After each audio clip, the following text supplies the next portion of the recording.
करते हैं जयपुर में पीएनबी बैंक लूट के प्रयास में फायरिंग प्रकरण।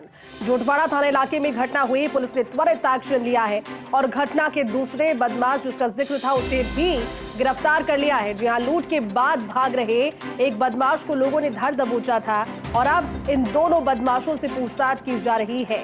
बड़ी खबर है, सक्रियता नजर आई है क्योंकि कुछ देर पहले जब फर्स्ट इंडिया ने सबसे पहले खबर दिखाई थी, आपको एक सीसीटीवी फुटेज दिखाया था जिसमें था कि जख्मी एक जो लुटेरा है वो इसमें हुआ है।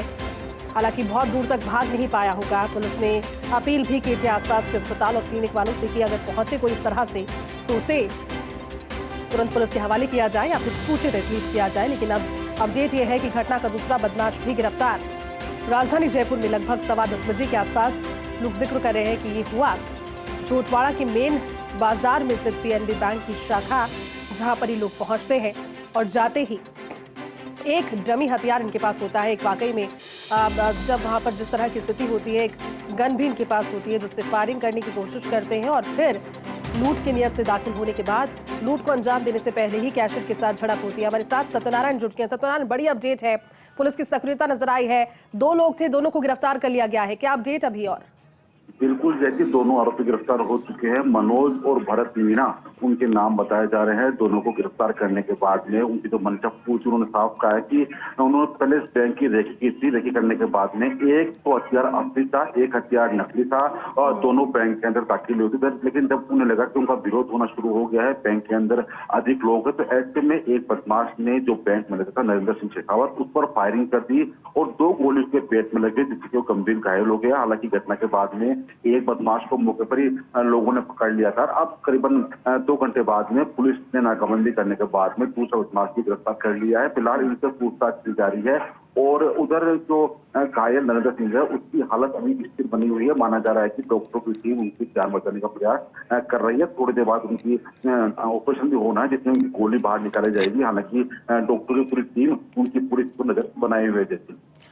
सत्यनारायण, ये बताइए क्योंकि जो दूसरा लुटेरा भागा था तब कुछ खून के धब्बे भी एफएसएल की टीम ने वहां से साक्ष्य के तौर पर लिए थे, इसे चोट लगी थी, उस दौरान झड़प के घायल हुआ था, कहां से इसे गिरफ्तार किया गया है बाद में?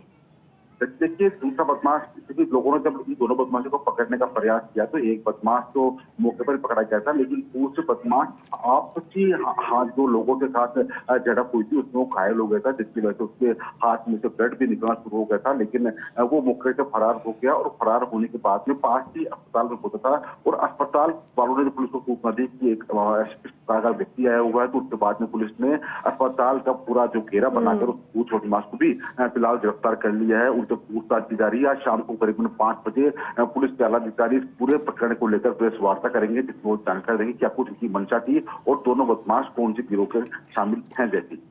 बिल्कुल सत्यनारायण, लेकिन वाकई में पुलिस की एक जो सख्ती है और कहीं ना कहीं सक्रियता का ये नतीजा है कि दोनों बदमाश गिरफ्तार।